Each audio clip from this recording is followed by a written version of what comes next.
Let's start the side boss, Medusa. If you just came from the Chronicle phase of Circle 5, you are in the right place. Close your eyes! The poet's imperious voice is followed by a low, resonant laugh. Impressive, Dante. How can you look at my face and not turn into one of my statues? The creature glides through the cave, circling around you, poised to pounce. You, Medusa, are just a wronged woman, punished by the gods. You have no power over me.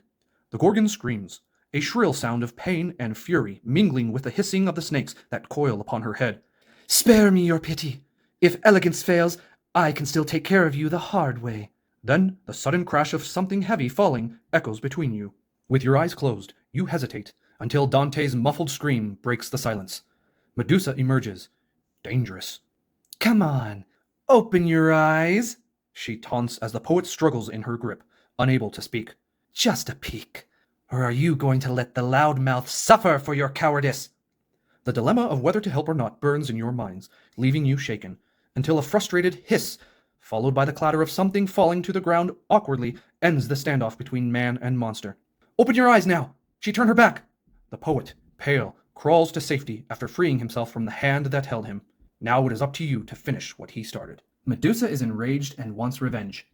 The champions start here, with the outlaw in front this time, and the mercenary in the rear, the devotee and artist on the flank. These knight figures, I assume, are some form of statues that she referenced, and the special furniture in this confrontation are the braziers. This says to replace 4 furniture pieces with 4 braziers at the caravan's choice. So I've gone ahead and replaced the small pillars that were there. For an interact action, they will add +2 dice to an attack. Now it can't be stacked. Medusa has a head deck and a body deck with 9 and 7 sturdiness respectively. Both have a threshold of 3. Her petrifying gaze. Whenever Medusa faces a champion during a counterattack, each champion in her front arc suffers stun 1 with fatigue 9. This is her head deck, this is her body deck, and this is the confrontation event deck. The artist is the least fiercest, followed by the outlaw, devotee, and the mercenary. Now, there was one arcana offered during the Chronicle phase, so I put it in with the head. It's the start of the caravan's turn. Prepare 1, invigorate 3, and build their decks. The outlaw with 6 vigor, devotee 7, artist 6, and mercenary 7. The outlaw has 1 willpower token, the devotee has a willpower and a prowess token, the artist has an aggressive token, as well as the mercenary. The outlaw will go first. He plays Catch a Breath to set a trap within range 2. He places it there. He uses Statue of St. Denis's. Spend this card to cause himself to receive Invigorate 4 and Empower 4. He is up to 10 vigor. He's going to move up and interact with the brazier to get +2. Then he will play Corrupted Shot. He is now the fiercest champion. He makes an attack with a +4 dice bonus, and he will draw a sin card to add an additional +6. Because of his passive ability, he will set a trap. He picks up the sin card, Covet. He spent his willpower token in order to play that second card, and with his weapon he will stun 1, but roll 8 dice.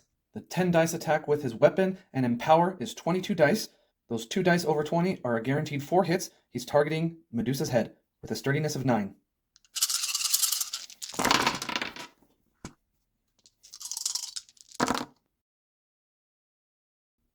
$15 damage and 2 fumbles.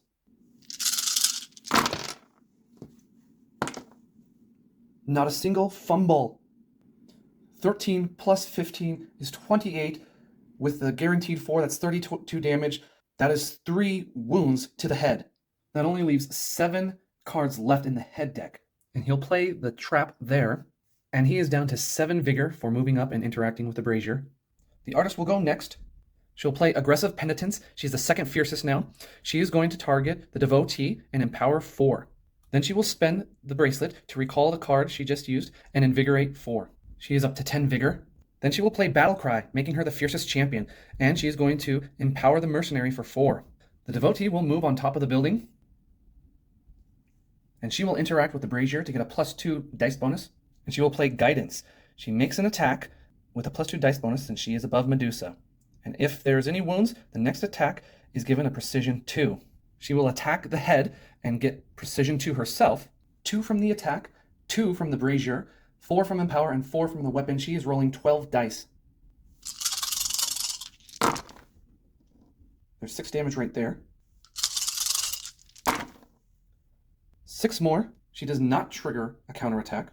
Medusa's head is down to 6. The devotee will take Stun 1 to invigorate herself for 4. She's up to 8 vigor. The mercenary will go, and he will climb up the building as well. Then he will interact with the brazier to get a +2 to his attack. He is down to 3 vigor. He plays the performance card, which is worth 2, because he's going to copy the outlaw's corrupt shot. He is the fiercest champion, and he considers to be wielding the weapon of the owner of that maneuver instead of your own, which means he will be rolling 8 dice and has to stun 1. And this is the sin card he picks up. 10 from the attack, 8 from the weapon, 4 from empower, 2 from the braziers. That's 24 dice. 4 are a guaranteed 8 hit. He's going to attack Medusa's head. 12 damage and 3 fumbles. He has precision 2. 12 damage plus 12 is 24, plus the guaranteed 8, that's 32. Then he will spend his aggressiveness token to do 38 damage. That is a total of 4 wounds to Medusa's head. Never mind. If there are cards in Medusa's body action deck, redirect all damage being inflicted by this attack to it. With a sturdiness of 7, the body will take 5 wounds. That's 11 cards left in the body. It's the malefactor's turn. Each champion at any range suffers stun 1 with fatigue 6 unless they succeed in an attribute test 9 willpower. Inflict 2 damage on each champion that succeeded in that test, and move 1 with climb distancing from the closest champion at any range. The mercenary cannot stun, so he will take fatigue 6 and gain a wound. He has injured knee. He cannot move to areas that are on board levels above the one you are on, or interact with pillars. Additionally, double any falling damage you suffer. The artist, she can actually stun 1. The devotee will try the attribute test. She rolled 3 or less fumbles, so she passes. And now the outlaw will try the test. And he needed 2 or less, so he passes. But they will suffer 2 damage for passing the test, which leaves the devotee with 6 and the outlaw with 5. And she moves here, distancing from the mercenary. If Medusa is holding a champion, she is not. Otherwise, advance to the area the closest champion at any range is in. Hold the fiercest champion in the area she is in and inflict 6 damage. And the devotee is now being held, but she will spend her prowess token to block 6 damage, thus avoiding a wound. Advance Medusa to the area with the closest statue at any range. Throw the statue at the fiercest champion at any range, inflicting 8 damage on them. Return this to the bottom of the deck. The artist is hit and is brought down to 2 vigor. Medusa is a little more deadly than we've been used to. Prepare 1, invigorate 3, and rebuild the deck. The outlaw has 8 vigor, devotee 9, mercenary 9, and the artist 5. The devotee will play Unchained. She becomes the second fiercest. She is being held, so she is instantly released and may receive Inspire 1 and Empower 2. She will play her willpower token to play an additional card on that slot. She becomes the fiercest with Divine Recovery. Move 2 with Climb. You receive Prepare 1, and she will pay 4 vigor points to receive Inspire 1. She's down to 5 vigor. The artist will break the shell. She's already the fiercest. She will invigorate 4. She's up to 9 vigor. And the next attack by any champion against a malefactor within range 2 this turn considers its target sturdiness to be 2 points or lower. The devotee will stun 1 to heal 4. She's up to 9 vigor. Mercenary will move 1 over. He's down to 8 vigor. The devotee will interact with the brazier to get +2 dice for an attack. And she will play Take Down the Giant to become the fiercest champion. Make an attack with Precision 2. This attack receives a +X dice bonus. You suffer X damage, X being equal to the difference between your weapon power and your target's sturdiness. That's 9 minus 4, so 5. With the artist's ability, she reduced the sturdiness to be 2 points lower. And I was planning on using the mercenary's ability. Whenever a malefactor is being attacked within range 1, before the roll, you may discard a maneuver card from your hand to either make that attack consider its target sturdiness 1 point lower. There is a section on timing windows in the rulebook, which aren't very specific either. They seem to indicate that the modifier to the sturdiness applied by the artist and the mercenary is during the actual physical roll. With that long, drawn-out explanation, she will be rolling 5 dice from the attack, 4 from her weapon, 2 from Empower, 2 from the brazier, and 2 from her passive ability of having Inspire 2 at once. Also, her trait gives her Precision 2, and the attack gives her Precision 2. So she can afford to roll 6 fumbles before triggering a counterattack on her head. 15 dice with a target of 6 sturdiness. 9 hits and 2 fumbles. That's 10 hits, a total of 19, so 3 wounds and no counterattacks. That leaves the Medusa head with only 3 cards left. The mercenary will go next. He plays Climbing Hook to advance to the top of a pillar or to an area with furniture at any range. Now, this will not clash with his knee wound because it says do not move above. He can advance. you will receive Invigorate 4. He will enter here. He's up to 12 vigor. He will interact with one arc. Picks up Waters of the Styx. As a free action, he can remove a sin card or gain an aggressiveness token. He will deliver this to the outlaw. He will interact with the other arc, and he gets the mark of Indolence to Invigorate 6 or Empower 2 and Inspire 1. He will deliver this to the devotee. And now he has 8 vigor. It is time for the Malefactor's turn. Petrifying Blast. Again, each champion at any range suffers Stun 1 with Fatigue 6 unless they succeed in an attribute test 9, Willpower. Inflict 2 damage on each champion that succeeded this test, and move 1 with Climb, distancing from the closest champion at any range. The Artist and the Mercenary both can stun 1. The Devotee will test, and rolled less than 3 fumbles, so she passes. The Outlaw will test next. He passes as well, which leaves him with 6 vigor, and the Devotee with 1. Move 1 with Climb. Move 3, approaching the fiercest champion between the Mercenary and the Outlaw. That will be the Outlaw. And she will not make it. So, inflict 6 damage on each champion within range 1 of Medusa. If no champion suffered a wound, shuffle 1 Arcana card into Medusa's body action deck. 1, 2, takes a wound from the trap. The wound will apply to the body, which has the lower sturdiness. 3, and the Outlaw and the Artist will both take 6 damage. And the Outlaw gets a bloody eye. Both your ranged attacks and the effects of the maneuvers and skills you perform have their range reduced by 1 area. Effects applied to you, champions in the same area as you, or that have unlimited range are unaffected. Now the Outlaw resets his vigor to 9 instead of 6 when he suffers a wound. Medusa's body receives Regenerate X, X being equal to 5 minus the amount of wounds the champions have. There are 2, so she gets 3 cards back. Then store this, so this event will not occur again. She has 3 cards for her head and 13 for her body. Start of the new round, prepare 1, invigorate 3, and rebuild the deck.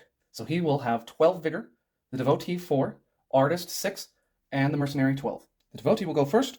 She will use Mark of Indolence to Empower 2 and Inspire 1. Devotee spends 1 vigor to interact with the Brazier. She's down to 3 vigor. She will play Punish the Wicked. She's already the fiercest. Makes an attack with a +1 die bonus. And if she inflicts a wound, she will take the Inspire 1 for herself. 4 dice from her weapon, 2 from Empower, 1 from the attack, 2 from her passive, and 2 from the Brazier. That's 11 dice. She's going for the head.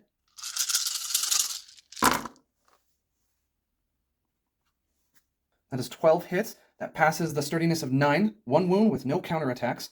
Medusa's head has 2 cards left. The Artist will go next. She plays Aggressive Penitence and becomes the fiercest champion.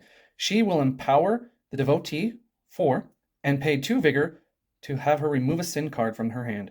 The Artist is down to 4 vigor, and the Devotee will interact with the Brazier again. She's down to 2 vigor, and she will play Weakening Punishment to become the fiercest champion again to make a +3 dice bonus. 3 attack, 4 empower, 4 weapon, 2 passive, 2 Brazier. That's 15 dice. She's attacking the head, of course. 9 damage right there. If she can do another 9, the head is gone. That is 8 damage. She will spend 1 Inspire 1 to flip a fumble to 2 hits, and that will do it for the head. And no counterattack. The Outlaw will go. He interacts with the Brazier, down to 11. He'll move to the Arc, down to 9. He will consume Waters of the Styx to gain Aggressiveness token. Interacts with the Arc. He's down to 8. Picks up Waters of Casitas. Remove a sin, or pay 6 to restore 1. He will play Pagan Sacrament, becoming the second fiercest. He will Invigorate 2 and Empower 4. And he will draw a sin card to receive another aggressiveness token. He picks up the Betray sin card. He has 10 vigor now, and places the trap there, and plays Canister Shot to become the fiercest champion, a +2 dice bonus, and he will move both traps from the board to do an additional 4, so that is 10. 10 from the attack, 8 from his weapon, which causes him to stun 1, 4 from Empower, so he's rolling 20 dice with 4 guaranteed hits against the body. Before that happens, he's going to move. So he's out of her front arc if she counterattacks. That brings him to 8 vigor. Sturdiness is 7. 2, 4, 6, 7, 8. 10, 11, 12. 4 guaranteed. That's 16 damage. That is 2 wounds, but that is also 12 fumbles. Block all wounds being inflicted by this attack, if there are any.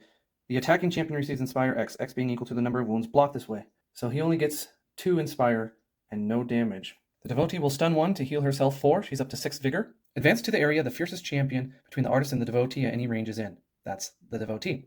Throw that champion at the least fierce champion at any range, inflicting 12 damage divided evenly between the thrown champion and all other champions in the area the targeted champion is in. If no champion suffered a wound in the previous step, shuffle one Arcana card into Medusa's body action deck. Advances here, throws her there, so 6 damage will come to each of them. Now, because of this trait he has, devotee is being inflicted 6 damage. He can divide that with her, and so then he will take 9 damage, and she will only take 3, thus avoiding a wound on her part. She's down to 3 vigor, and with him blocking 4 of the damage, he loses 5, so he's down to 7. Advance Medusa to the area with the closest statue at any range. Throw the statue at the fiercest champion, which is the outlaw, inflicting 4 damage on them and on each champion in the area they are in. Return this to the bottom. Throws the statue there. The artist will take a wound, and the outlaw will be down to 4. She has the concussion. Stun effects you suffer receive a +1 bonus. A new round, prepare 1, invigorate 3, and rebuild the deck. The outlaw with 7 vigor, devotee 6, artist 7, and the mercenary 10. The artist will go first. The artist will draw 2 sin cards to allow the mercenary to restore his wounded knee. She gets deceive and abstain. She will play Saltarello to become the second fiercest champion.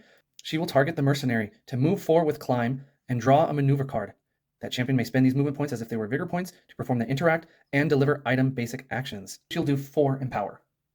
Unhindered by his injured knee, the mercenary can now leap to the pillar, 2, 3, and then interact with the brazier to get +2 dice bonus.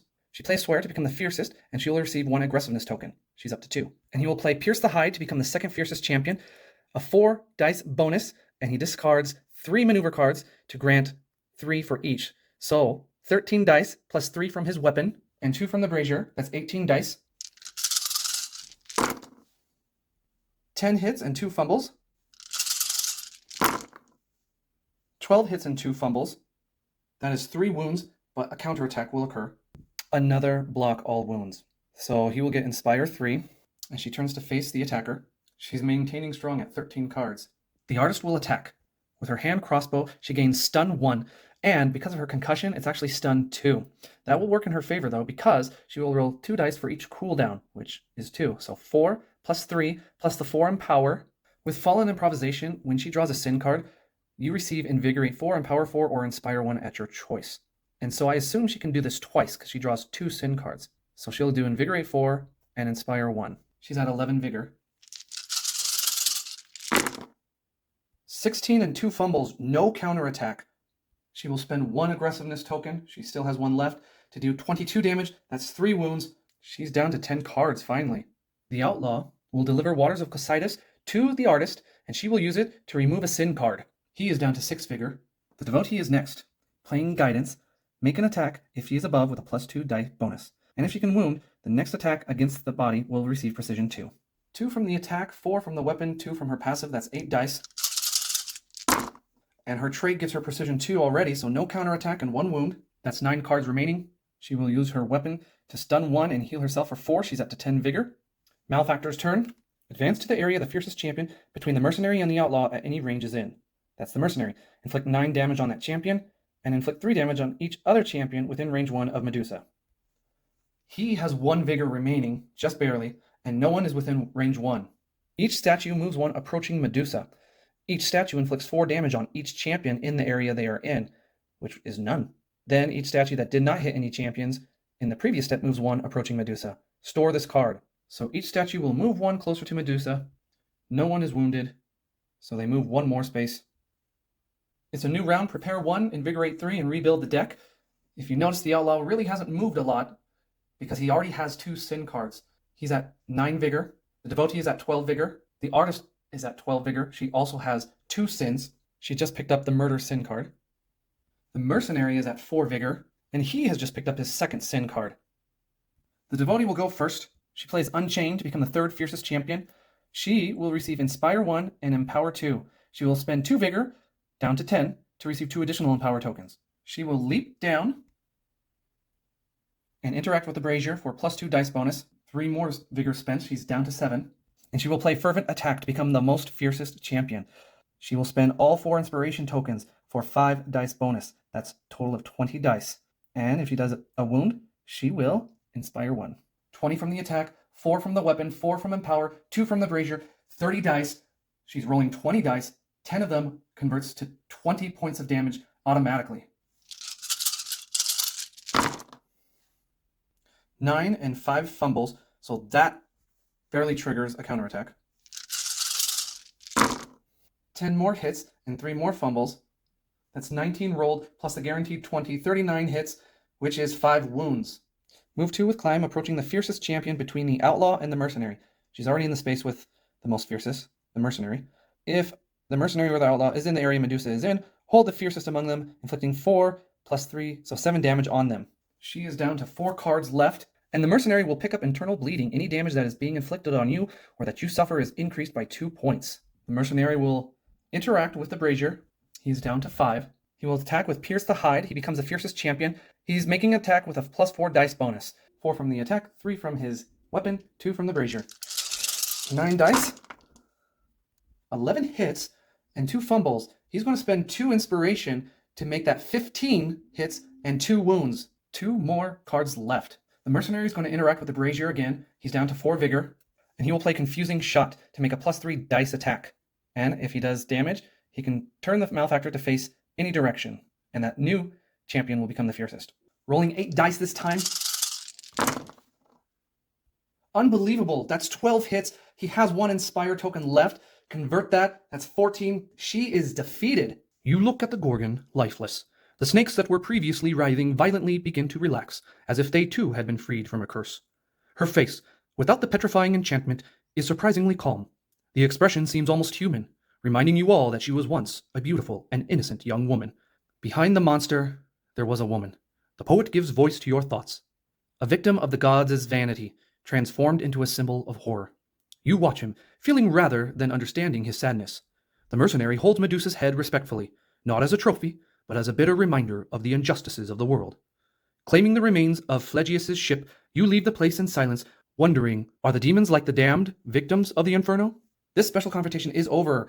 So, undo the setup, store all of Medusa's action cards and event cards. Each champion takes all of their maneuver cards back and reshuffles their decks. Sets their vigor to 3, removes all sin cards from their boards and hands, and receives Restore 1 and Stun 3. Flip the board to the exploration side. We also get the Snakeskin treasure card. We reset the map and the path cards and pick one of the remaining resource cards. Then roll a die to see if we encounter the Furies. We don't. The thing that's special about this confrontation is that this does not discard any tokens that they've accumulated up to this point. And if they had findings cards, they would also get to keep them. This is what I found. Even heroes deserve a little rest every now and then, right? The mercenary hands out some food, while the devotee shares her waterskin, allowing you all a rare moment of tranquility. The artist remains quiet, her expression distant and her eyes shining with the humidity of the swamp. Despite this, even she manages to regain some energy. Each champion receives Invigorate 2. They are up to 5 vigor each. Roll a die. It is time to go. Fix the boat. Phlegyas smiles as you return carrying supplies. Excellent! He rubs his hands, eager to rebuild his precious boat. I did not think you would make it, but I am glad I was wrong. He walks around you, examining the materials. Will this take long, boatman? The mercenary, who knows what to do, is worried. We do not have all the time in the world. Oh, worry not. Things work differently here, but I cannot do it all alone. Come, give me a hand. The caravan endures an ordeal of prowess of difficulty 21, which is reduced based on each resource card you provide, which is 14, so the prowess difficulty is 7. 7, which is exactly how many dice they get to roll. Only 4. The devotee will spend 1 vigor. She is down to 4 vigor. And she will offer an Arcana card to reroll all of her dice. She needs to get 5. Oh! I honestly didn't think that would work. And the prowess token will go to the devotee with the most hits. Transforming the swamp into a makeshift workshop, you concentrate on the task of repairing the boat. The red mist of the sticks creeps around you like spectral fingers as the mercenary and Phlegyas work tirelessly. Before them, the remains of the barge lie like a wounded animal, pleading for restoration or a merciful death. Hold this log, mortal! Phlegyas orders with a smile on his face. I promise not to hammer your fingers. The mercenary obeys, while Phlegyas, with skillful hands, hammers the iron nails. That is relaxing, comments the condottiero. Building something instead of destroying. Building something lasting always holds value. The boatman agrees, looking with satisfaction at the completed work. Take discovery card number 24. Pelagius's boat, now repaired, shines with renewed vigor. Formed by twisted trunks and hideous images, the view of the vessel almost blends into the equally macabre swamp. The Styx stretches out before you, foul and muddy, filled with a cacophony of relentless insect buzzing and the wails of the damned. In the distance, a bright light marks the entrance to the city of Dite, your destination. We have discovery card number 24. The boatman signals for everyone to push, but the barge resists for a moment before gliding smoothly into the dark river, the sound of wood creaking into the oppressive silence. Come aboard quickly! Pelagius orders, excitement evident in his voice as you all huddle together in the makeshift seats. Beneath a red shroud of mist, the mercenary keeps his eyes fixed on the dark skies, where a shadow moves silently. Rowing, you move forward through the murky waters, the gentle sound of the waves against the hull almost soothing, but the feeling of danger never dissipates. However, the crossing goes well without incidents. As you approach the opposite shore, you are overwhelmed by a sense of relief. Sometimes, the artist murmurs, her eyes brimming with tears as she gazes up at the now silent sky. the greatest terror is the one that never reveals itself. Each champion receives Invigorate 2. They are all at 7, except for Devotee, who is at 6. Finally, you reach a dock where iron breakwaters wallow in the marsh, and the heat of the flames feels like brine. The port is even more hostile than the black walls looming just behind it. Looking at them now up close, the silhouettes of hundreds of mourning angels imprisoned in them can be distinguished. Do not pity them, comrades, warns Dante. The angels who sided with Lucifer will suffer, caged in the masonry for eternity, a fitting punishment. You take a break to catch your breath, but there is no rest in the Inferno. The mercenary realizes this when he sees the mob of damned souls on the shore, causing his legs to go weak. He knows one of them, so well that he rushes to help him. Hamsa, it cannot be. Is that really you? He hugs the man after chasing away the wrathful ones grappling with him, a hug he waited nearly 2 decades for. Oh, brother, I regret that we have only just met. It is my fault. I should have looked for you. The condottiero had been far away for too long. He is not infatuated. The brother, however, lets go of the mercenary abruptly. What is that? Hamsa is mad. Which demon conjured this wretch's image? Let him reveal himself if he has the balls. He seeks another fight. This is not a spell, brother. It is me, in flesh and blood. I stand before you. The condottiero pinches his arm. I was chosen for a divine task, and now I am happy about it. I have been meaning to ask for your forgiveness for a while now, for I did a terrible thing when we were kids. Life went on. I moved forward, but destiny had the punishment I deserved in store for me. Today, with the waters having passed and my soul washed clean, all that is left for me is longing. The mercenary made Italy his new home, and the princes of the old peninsula did not allow his hands to remain idle. The victories he achieved brought him fame and fortune, and shortly after a decade of exile, the condottiero was once again enjoying the privileges he had given up due to his choices. The past had been buried, and even though the absence of his family weighed heavily on the man's chest, he forgave himself and found redemption. His life was not exactly easy, but it was far from being a tragedy. At least until that day. A scene involving burnt gardens, destroyed furniture, and slaughtered animals was what awaited the mercenary upon his return from a campaign. Not even the servants were spared, and they were only the first. The man's heart felt like it would leap out of his chest as his Greaves thundered up the steps to the second floor. He was married now, the father of a healthy, perfect child. With each step, he repeated a single wish to himself, one he knew would never be fulfilled. No soul at any time suffered as much as he did when he contemplated the barbarity upon his bed. The murderers came for his family. Oh, brother, I always knew. Leticia told me everything, trying to redeem herself. I never blamed you, because she should have come forward from the beginning. I resented her very much. How could I trust her? Time passed, and the truth is that I enjoyed disdaining her. The confession flows naturally. Our marriage was terrible, as terrible as this place is. An inappropriate joke. The mercenary did not know what to feel. Had he given up the passion of his life to condemn her to unhappiness? Had they run away together? Would she have been slaughtered like his family was? Is this his legacy? To break any woman who crosses his path, one way or another? Questions that make the blood boil. The mercenary meets his brother again and finds out about Leticia's fate. Hold your brother responsible. Tears flow from the mercenary's eyes. He saw the resentment that condemned a woman to a life of misery due to a single ill-considered decision. Oh, Hamsa, it hurts me to know the truth.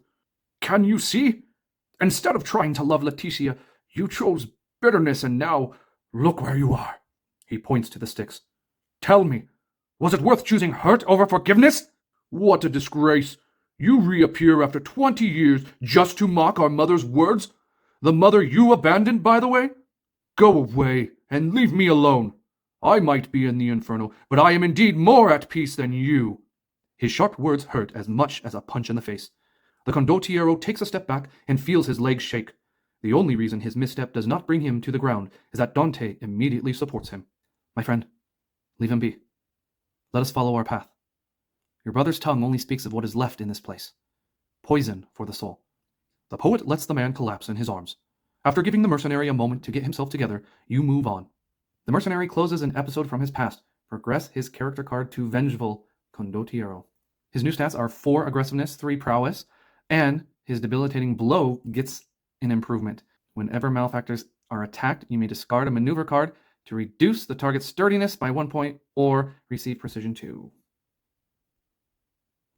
You arrive at the threshold of the gates of Dite.